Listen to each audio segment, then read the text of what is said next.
King's from right here. Congratulations on the victory.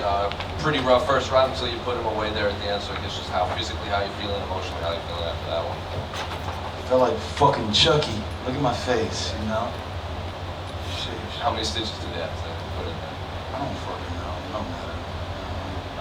Can you compare this maybe, I don't know if people remember the fight, but that fight you had against Jacob Coleman where it seemed like he was backpacking you a lot throughout the fight and then you put him away there at the end, and that kind of put your name on a lot of people's radar.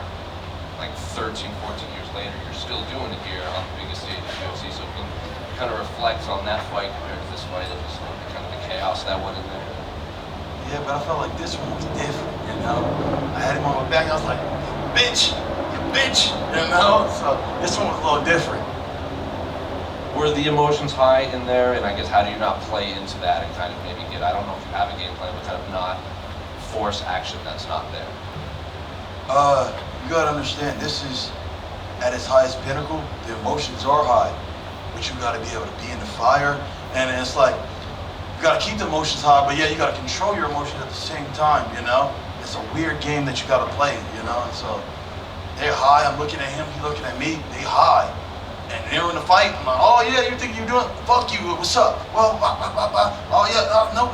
And so everything's high, but I'm just so used to the fire and the way it burns, it is what it is. Was he talking back to you in there? No, he didn't say nothing. He didn't say nothing, you know? Even when he was kicking my ass on the top of me, I'm like, fuck you, you bitch, you know, no, you missed me. He didn't say nothing, and so, I don't know. I think maybe he was trying to stay in his own lane, not let me get to him, but it slowly started getting in there. I'm like, once I saw him on my back and I hit him a few times, I was like, all right, it's starting to work now. Did you squash it with him after the fight? Yeah, that's my dog, you know? And I'm a Christian, we can forgive people, you know? And at the end of the day, you know, God got me, and at the truth always wins, you know? And so, I want nothing but good things for him. I'm sorry that we had to do this fight. I told you don't take the fight, brother, you know? Hey, like my little bro, and I didn't want to do this shit, you know? I didn't want to shut his light out, you know? Like, I'm gonna be real, bro. There ain't too many black fighters as it is. And so, when they come, I'm like, you come here, you know what I mean? And I'm trying to show them and teach them something like, bro, we're supposed to stick together. The Irish fighters do it, the Mexican fighters do it, but us as black folks, like, where we come from and what we've been through is just different. And so, it is what it is. Then last one for me, I don't know if you've seen, but I know you called for September. Dan Hooker's already tweeted, LA September, see you there, Bobby Green. Are you interested in fighting Dan Hooker in LA? I've been called that guy out, you know, and the funny thing, he didn't say nothing when I was calling you out before, he didn't say nothing. You know, now all of a sudden it's like, well, he's popping like that, now let's get him, you know? And I think they see my face and they think they see this fight, but I was really just warming up. I just kind of like, just having fun, kind of taking my time, and then he caught me in my eye, and I couldn't see. And so I hope that they're not taking this fight and looking at it like, okay, maybe I'm slowing down. It's just, I'm just warming up. I was just like, all right, so then once I got him on my back, I'm like, all right, now the fights are actually gonna start now. You didn't know it, but I was just playing possum. I'm just enjoying this shit, you know? Congrats, man. Was the damage to the face just from strikes? Was there a clash of heads as well? I thought the commentary team thought that there was maybe a clash of heads. I have no idea, bro. You know what I mean? When you're in there, I know he caught me with the knee once. I know he caught me with a good shots once in there. I wouldn't think it was a headache. I mean, a headbutt. I don't remember that part exactly. I just know he caught me for sure with a knee, and then for sure with, I think, a left hand. And I know you didn't want this fight to happen. I know you guys kind of squashed the beef, but this is the kind of thing that you guys can come back in the future and joke about this and talk about this. And is this something that you can kind of, and you hope to maybe train with him again, or? We've got to go joke about this tonight. I told him I got a blunt roll and shit. Come here. I'm gonna talk to you and tell you this shit like, bro, I was over here fucking with you and I was doing this, and then I was doing this, and you didn't know I was doing this, and I'm gonna show him a bunch of shit, you know? And I know there's, you know, you don't want to see the violence. You'd rather that this fight never happened, but can you give him some props of what he did tonight? Is there anything that he really surprised you? He came out swinging hard. I mean, is there things that you can, that when you go back and you do have the talks with him, what can you tell him that maybe will give him some, I guess, good feels of what he did tonight? He did everything right, but I'm unbreakable, you know what I mean? My spirit don't be broken, and so, like, you did everything right, everything was going well. But I would probably only say the only thing is like, and then we've always said is this, is how long can he fight? I've been trying to explain that to the guys and get them to understand, but we'll talk about it later. That liver shot that looked like the liver shot that dropped him, is that an opening? Did you expect that was going to maybe drop, and are you surprised I was at how it surprised. dropped after that? I was surprised, but I kept picking him. I was hitting him with a team kick, hitting him kick, then I'm hitting him here. Then I finally powered it up and got that one in there, you know? And so I just kept picking up the body. You're gonna slow down, eat your body up and slow you down some. And then when you dropped him and then you started finish, did you realize how close it was to the end of the round? And did Oh, you think fuck yeah. I'm like, please, Jesus, stop this motherfucker. You know? Oh, I want to go another round. But at the same time, I already put it in my head, like, if we go another round, I'm gonna take you out in that round, you know? And you gotta be prepared for whatever God calls you to do. And thank God, God called it off there. Congrats on the victory. It was fun to watch.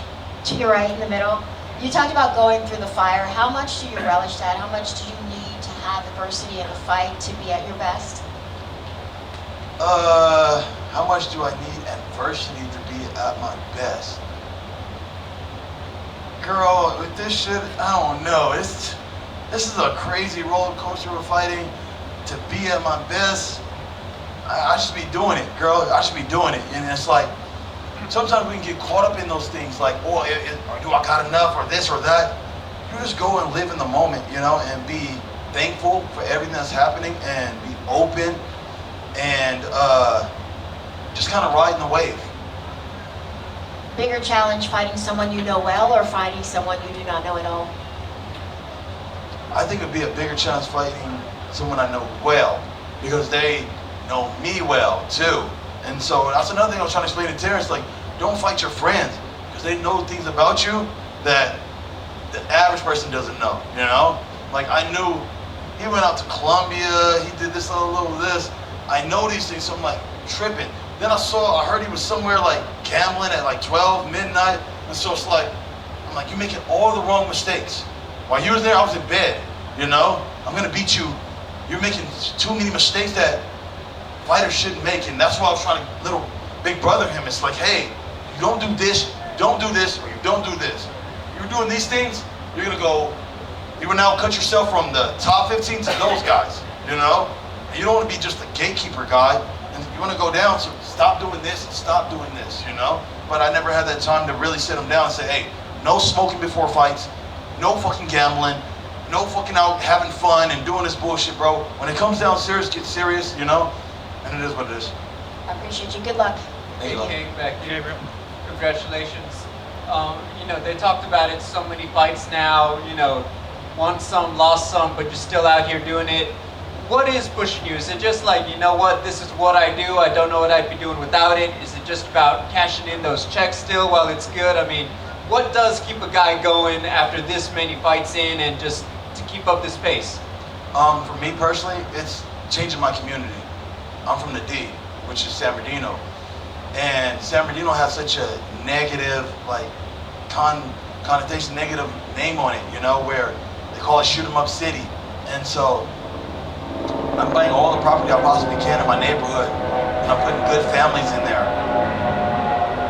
Where I want to put good families in, and good people around, and start building this thing up brick by brick, and take over and slowly getting all these things out of the way that has plagued my city. So just changing my community is what fires me.